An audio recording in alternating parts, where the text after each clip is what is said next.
Good morning, everybody. Welcome to our 33rd or 34th episode of Cannabis Live. I'm Craig Aronoff, along with my colleague Travis Copenhaver. We're with Cannabis Legal Group.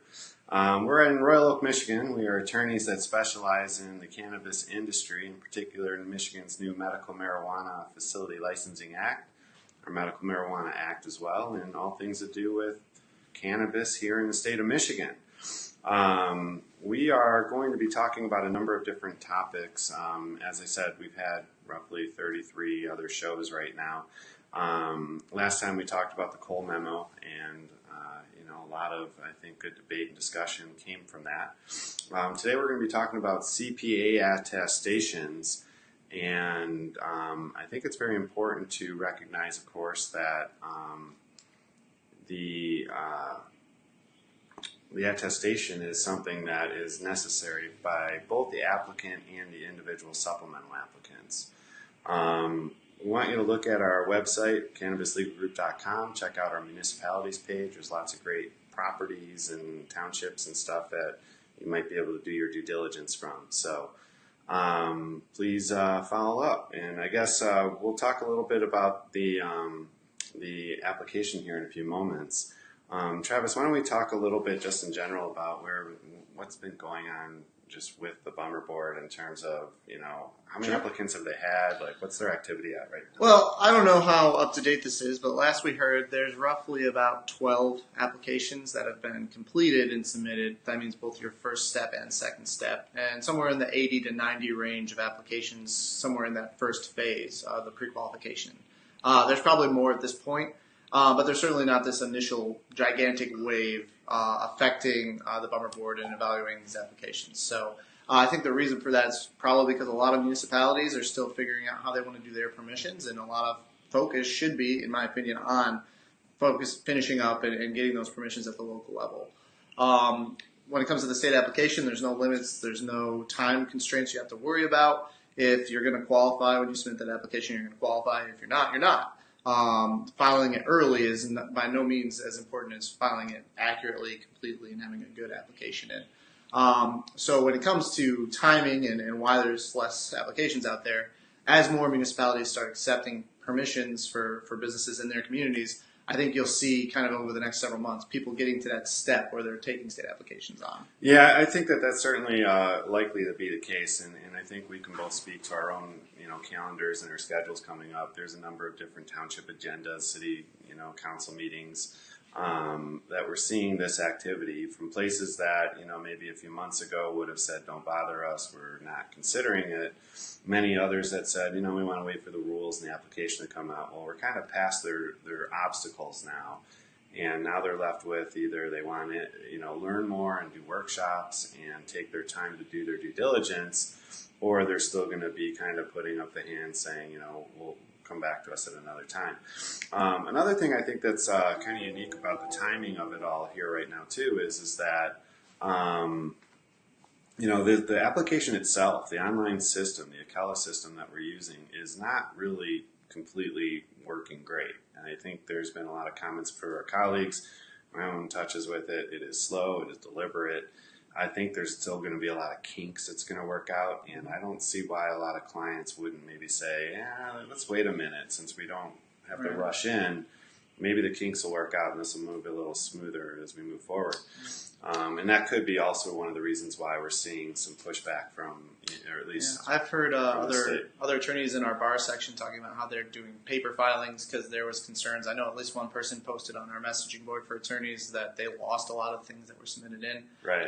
And I think what's important to remember too is if you are currently working or contemplating getting ready to submit an application, you still can get a lot of value out of collecting your financial information, collecting your tax history. There's a difference between having it ready to go and showing it to the state. And there's a lot of work you can be doing whether or not you're ready to fill out that online application and start putting things into it. Yeah, there's no question about it. I mean, what we've been doing is we've been working with our digital files and making sure that we have them complete and properly organized on our back end, whether we're using Google Drive shared account with our clients or a Dropbox shared account, or kind of, whatever fits their kind of profile, or they literally drop off the paperwork, we upload it and do it for them while we prepare and make sure we have each of those checklisted items through the application taken care of. So that's kind of the general feeling of it all. The last thing I would comment on from a presentation I was at Saginaw Valley the other day, where one of the counsel at Lara spoke and said, you know what, we have roughly this 100 in that maybe a dozen or so are complete,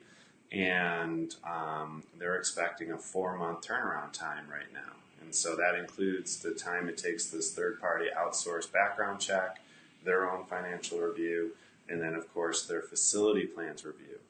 She made no bones about it that the state will be looking at people's plans and assessing the viability of them. And so it's not enough to say, well, they gave me a local approval to go up there. I can just kind of throw in whatever my plan might look like, and once they say yes, we can build it, and hopefully they'll inspect it and approve it. They're actually going to qualify whether or not these facility plans are going to be likely successful.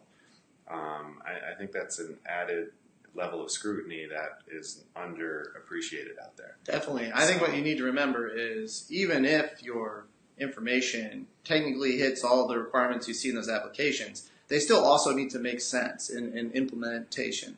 And one of the parts of this application process is eventually an inspection of your facility.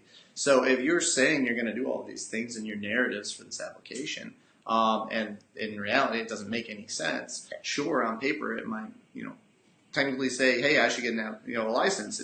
All the things you need are in here. But if they're not actually going to be implemented, or it's called into question whether or not you can implement them, then you might have a problem when they start reviewing your application.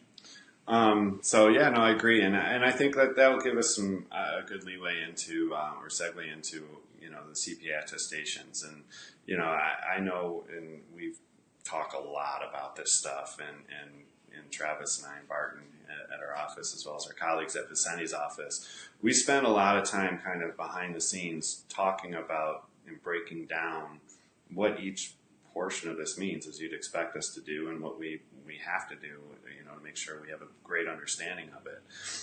We get a lot of clients asking, well, do we have to do like a full financial review and audit of ourselves, and what about our net worth? We have this equity in the building, Santa Fe, and how does that play a role in what we're doing here for the CPA? And I think what we have to recognize is we're talking about two completely separate things. One is, do you have the money for the capitalization requirements as required by the emergency rules and now the application?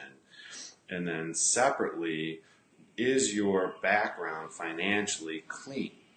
These are two completely different things. The CPA is only attesting to whether or not you have the capital requirement for the license that you're pursuing and who those sources are.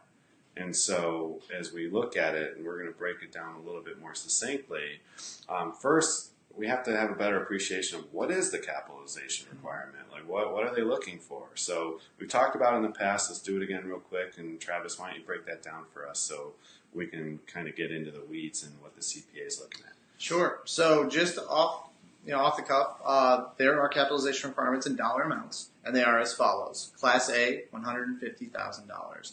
Class B grow, $300,000. Class C, $500,000. Provisioning center, $300,000. Processor, $300,000. Secure transporter and safety compliance facility are both $200,000.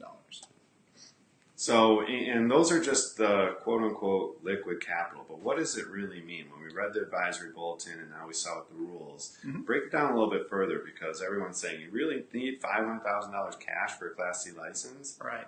And the answer is no. So what they say is you need in total assets dedicated to this project in the name of whatever the licensee is going to be, those dollar amounts. Of that total amount, that can be the value of your property, the equipment you own, anything with value that you happen to be in possession of, to cover as, the source of income, and that's, how you're going to get to that number. Of that total amount, 25% needs to be in some sort of liquid form. The most obvious being cash, but there are other forms of liquid available. Right. Stocks, bonds, things of that nature. And then one of the more interesting ones is marijuana inventory. So primarily if you were pursuing a grow license application or maybe a processor license application, what you can count as part of your capitalization, and specifically liquid capitalization, is medical marijuana and plants. But the rules do limit you to the amount your licensee, your application can claim. It's only 15 ounces of usable marijuana and only, I believe, 12 plants, correct? Or 72 plants, I'm sorry. What that means is a fully carted out caregiver. So 5 patients, that person is a patient themselves, 12 plants per patient, 12 for yourself, 2.5 ounces of usable marijuana for all of your patients, and 2.5 ounces for yourself. So if you have 3 caregivers all going in together as one license, only 72 of those plants can be used. Only 15 usable ounces of marijuana can be used. When you look at 15 ounces of medical marijuana in flower form, it is what it is. But remember, one of the amendments to the Medical Marijuana Act, when all these laws were put into place in 2016, they do now have usable equivalents for medical products. Those equivalents are 16 ounces of solid form medical marijuana, like brownies, cookies, things of that nature, are equal to 1 usable ounce, 16 to 1. In liquid form, it's 36 fluid ounces of liquid form medical marijuana is 1 ounce of usable. And then again, if you have it in a gaseous form, it's 7 grams equals 1 usable ounce. So if you do the calculations, when you're taking potential products in as your liquid for maybe a grower, processor, or someone like that, maybe even a provisioning center, you get 15 usable ounces, and let's say it's all liquid form, like in an oil. I'm not a math guy, so I wrote this down for myself. 15 times 36 is 540 ounces of liquid form usable medical marijuana, which is quite a lot if it's a high concentration. So you can bring in a significant amount, which might have a high cash value where it might be useful to using in your capitalization, not to mention the value of your genetics in the form of the 72 plants you're allowed to start with. So there is some value there.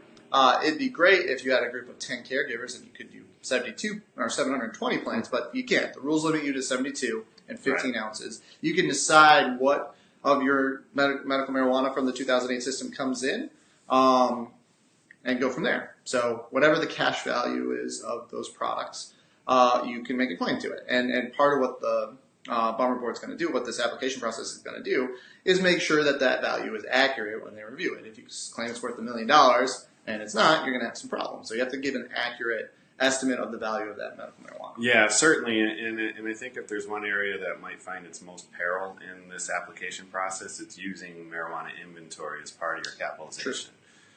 Keep in mind, and we've said it for a long time now, under the MMMA, this was intended to be basically a revenue neutral proposition. Caregivers are supposed to cover their costs, not make a lot of money.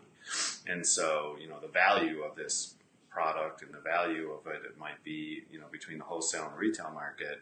Just want to be careful that we're really just truly wholesalers and we don't overstate it, because overstate it will bring in scrutiny.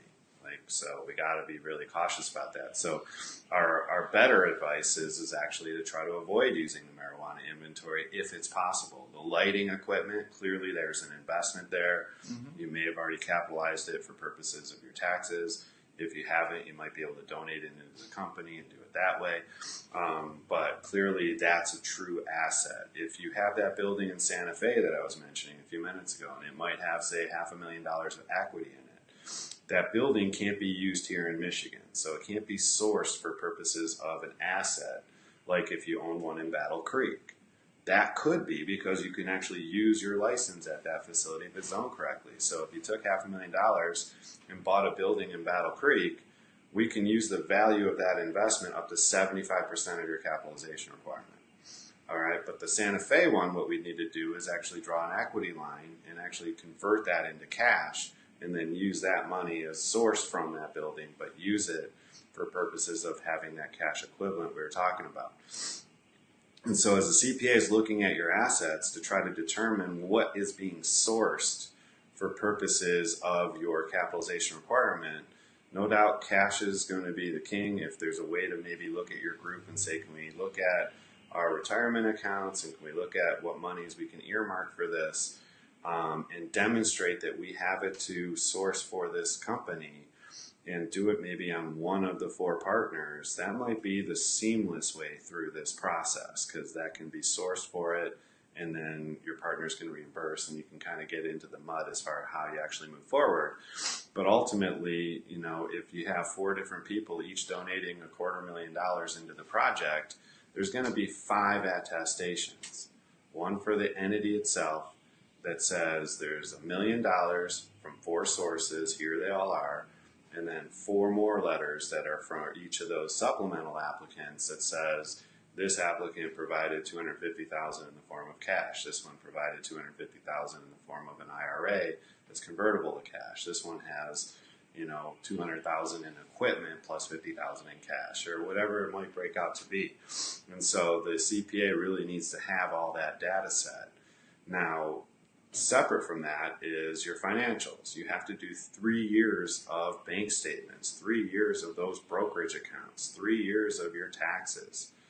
And I guess the short answer for that is that anyone who had been planning for more than 3 years to hide money in their account to then invest into the Michigan market, I guess they'll say, good job. Forward thinking. But the idea is that 3 years is an awful long time and would require a lot of planning. And certainly people would be acting before they ever knew the MMFLA was coming online and those kind of things. So, but when we're asked about it, people will say, well, why don't I have 3 years of my bank statements? And our answer is call your bank. They do. Mm-hmm. You just have to do this as part of the due diligence. So there's going to be things that we're going to say along the way where the state wants something. We don't ask why. We say, how can we get it to you? What form would you like it? And here it is with a big fat bow on it. And something to keep in mind as well is the more organized you present these materials, the less annoyed the person reviewing those materials is going to be. So if you give them to them in an inconvenient form, it's hard to read, it's going to look like you don't want them to read them. Make them clear, organized, and the smoother you can handle things on your end, the more likely whoever's working on your application at that time is going to not look for reasons to maybe make things not go your way. Not to mention the fact that if we need to actually confirm numbers and amounts and a history, we need to make it very easy to find those items when we're looking through those information. And remember the purpose of why the state's doing this. Well, for capitalization, that first type item we talked about, they want to make sure you have the ability to operate and comply with the requirements of this new law. For purposes of the financial information, while it's still similar information in some cases, what it's doing is it's making sure that the people participating in this program are of the type of moral propensity to operate compliant with the law and to not bring in funds from illicit sources into this program. Yep. So there's a lot of questions they're going to be asking about financials for your company, financials for the people involved in your company. And it's for 2 reasons. It's making sure you can actually comply with what you need to, and then making sure you're not trying to sneak in some, bad actor or sneak in some, illegal funding to source and fund these projects. Yeah, and certainly the diversion in the black market and the idea that the state is going to go to great lengths to understand every human being that is partnered in each one of these licensed entities, in that each one of them is actually eligible for, in their own right, in their own 2 feet, to move forward as an applicant, supplemental applicant, or participant. Because remember, managerial employees who are not necessarily owners will still also have to be vetted the same, especially if they retain control of the facility and those kind of things. And so I think that that's very, very sound advice as far as how to maybe present this in a way that would be acceptable to the other side that's taken their time to review it. And the other part of it is there's this cash requirement. And what we want to do is just remember that there is cash requirements in order to get your license. So you need to pay $6,000 to the state for them to vet you. If you're a Class A grower, the only one we actually know for sure the fee will be $10,000. That's $16,000 cash you have to have. There's $5,000 most likely at the location you're going for. So there's now $21,000 of cash that you're going to be required. Not to mention the inspection fees in order to actually get your C of O. So you got to pay for your building inspection, your fire, your plumbing, your electrical. All of these things add up. And for a Class A grower, you really need to have $37,000 of cash available, or cash equivalent. Well, what I just described ate up almost all of it just getting your license.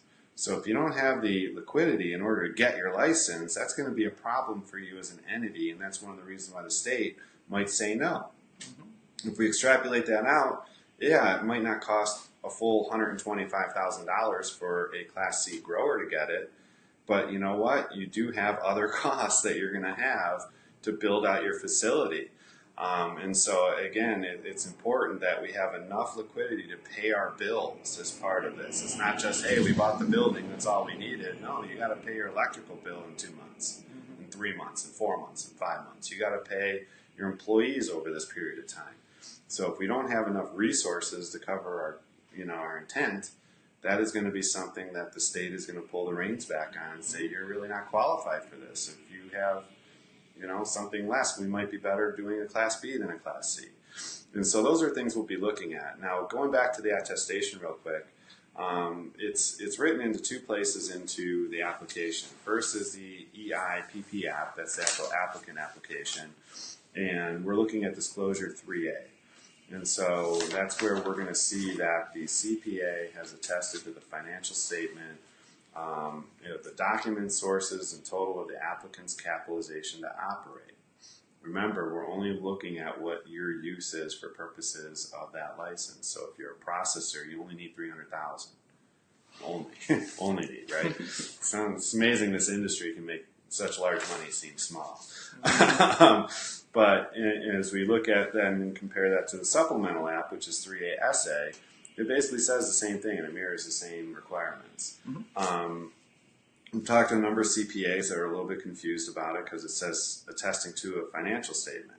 What we have learned is that a CPA can't prepare a financial statement and attest to it. That's basically saying the work I did was right. In essence, what they need to do is have somebody else prepare that financial statement and then review that for the attestation. So we want to make sure that our clients are doing enough work so that we can actually prepare those and have it prepared by our in-house CPA. Certainly, if you have questions on that, feel free to ask. I see we have a question that came in. Does all the assets need to be in the entity name, or will they consider the assets of the sources of, meaning do the assets have to be put into the business already? And the answer is no. And so, in essence, what the question that Kirk is asking us is that do we have to actually move all the money into the name of the entity, or can we wait until we have our license as long as we source it properly? That goes back to the thing I was saying before, where you have 4 investors that are all holding on to $250,000 each for the $1 million investment. The business is going to source each one of those. We can have an operating agreement that spells out the 25% requirements. We can designate all that, and then each individual can say, here's the money, when it's ready, I can move it. Similarly, we might have other assets that are going to be titled over. Maybe we have lighting equipment. Maybe we have a property or a piece of real estate. Maybe we have a lease agreement. All these things can be sourced in and pointed to as being allocated for the business. Right. The simple version is this. You can basically document that if something occurs, then this is going to transfer over. And that's just as good as if you had actually just transferred it over in most cases, depending on what the asset is. Right. So eventually, yes, you might need to actually put those financial documents or whatever they are into the name of the company, but you can build in that flexibility should in some event you don't get that license or at least, as long as it's in paper or in an operating agreement or some sort of contract or permission, promissory note, something like that, then you can kind of have it, dedicated to the project so that they can source it, vet it, you get the attestation to it. Excuse me, but not necessarily move it. Or, for example, let's say you have a pension, not actually pull it out and pay all the penalties on it or something like that. Right. So as long as that sort of agreement is binding, then you can keep it in your investor's name, as you said. Yeah, and we've talked about contingency agreements in real estate. Those also are playing out for purposes of setting up the capitalization of these companies. We've done some investor agreements so far that have said, here's a little bit of money to start the project. As soon as we meet certain metrics, here's more money to be invested in. Well, all of that can qualify for purposes of how that capitalization could be used and sourced. And you mentioned a promissory note. And the only thing I would add to that is make sure that there's actually an account statement showing that the funds that were being promised are available. So that's another thing too. Just because you got a piece of paper that says I promise to give you $1 million doesn't mean the person who wrote it has the $1 million. So we want to be able to source that as well, so that we can show this is readily available on the licensing or the contingency that's in play. So depending on what the asset is, there's going to be some nuance about what you need to do to make sure it's going to work. But in most cases, there's a path to accomplishing what you're trying to do. Absolutely. And we say in most cases, I will just, I think at this point, kind of address a topic that we see maybe more often than we'd like to, but it comes up a lot, and that is people trying to find their way into the business that might not otherwise qualify. Mm-hmm. And the CPA attestation is part of preventing that. The entity formations, these contingencies are other parts of it, and I would very easily say, no matter how many layers of the onion we as attorneys try to build in to create anonymity between all these different entities, this process requires a human being to be identified. Mm-hmm. And there's literally every angle that the state would try to assume somebody would try to find a way into the industry that doesn't qualify for their financials or for the criminal history or for whatever else there might be. It's these kind of attestations that are the roadblock and the obstacle that's going to prevent that from happening.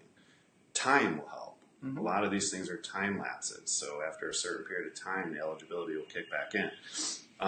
But I just, as we talk about the money part of it, this is an area where a lot of people have said, well, how do we get it in there? How can we participate? How can I borrow money from that guy that, I can't borrow money from? There's some restrictions here. We just have to come to the reality that that's our system right now, and there's no real way to skirt it. And if you are looking to skirt it, it's probably a reason you won't get your license next year when they figure it out. Right. And to build off of that, the state does reserve the right to question and dig deeper into anything that they want to. Just because this application is about, almost 50 pages long, and you have to do a lot of work in that step one, if there's something that they discover in what you've disclosed that they have additional questions about, they have the ability to continue asking those questions. So even if you successfully were trying to build this onion of secrecy around something, if the state becomes aware of it and wants to learn more, they might peer deeper in that situation than they would otherwise if you had a more normal looking kind of paperwork in your application. And that actually brings up a question I received yesterday on a similar but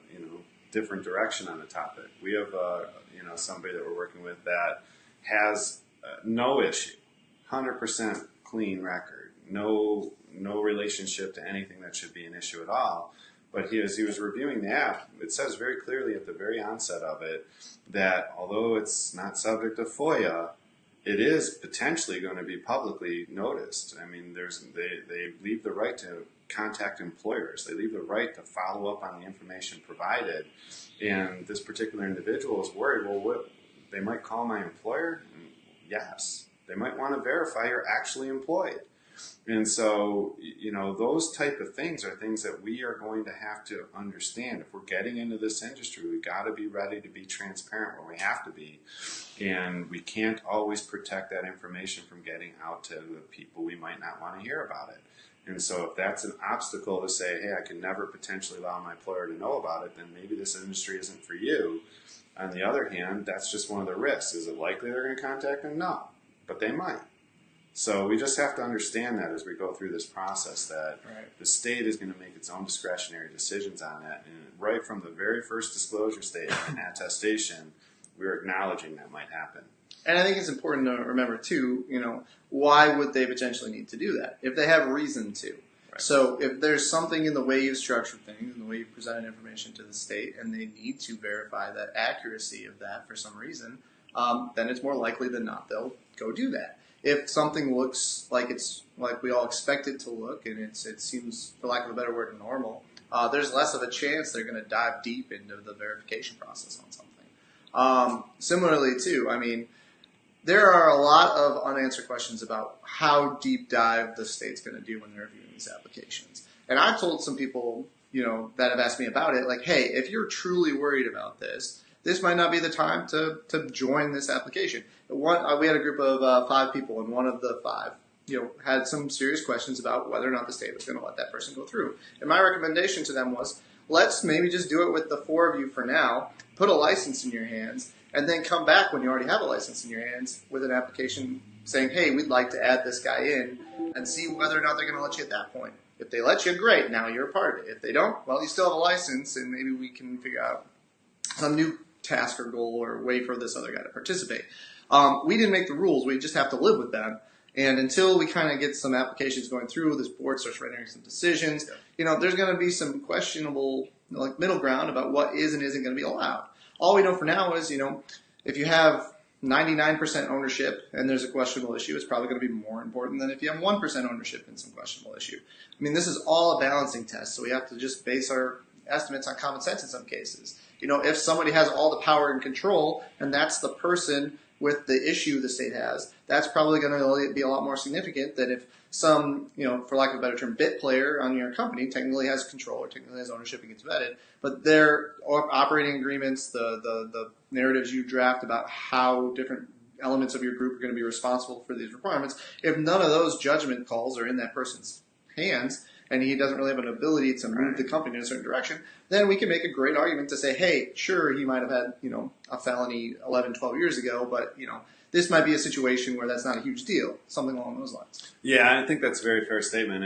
And something a common refrain again is that people ask, well, I had this bankruptcy, 7, 8 years ago, or I had this one issue. And, we don't have any metrics from how this board has made decisions yet. We talked about that a little bit in the past. The only decisions they've made so far right now is when the board meeting will be.